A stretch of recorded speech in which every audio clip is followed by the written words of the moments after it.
How to fix Vodafone Broadband no internet connection red light error.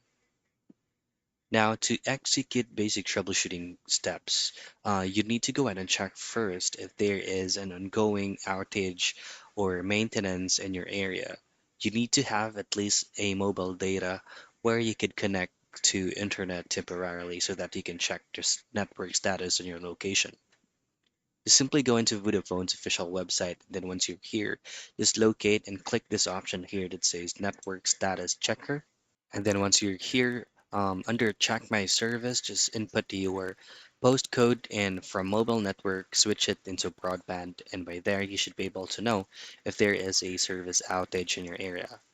But if there is none, then you need to do execute troubleshooting steps from the physical broadband router. Now, at the back of your physical broadband router, what you need to do first is to disconnect all wires from there, including LAN cables, the WAN cables, and as well as the power supply. Once you've fully disconnected it, just simply connect it again and try to turn it on if the red light is already not showing on the broadband.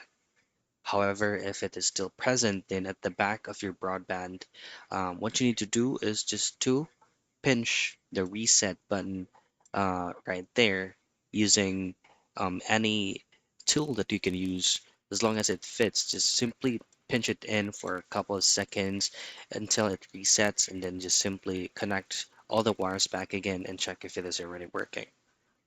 So those are the very basic troubleshooting steps for you to fix Vodafone broadband no internet connection red light error.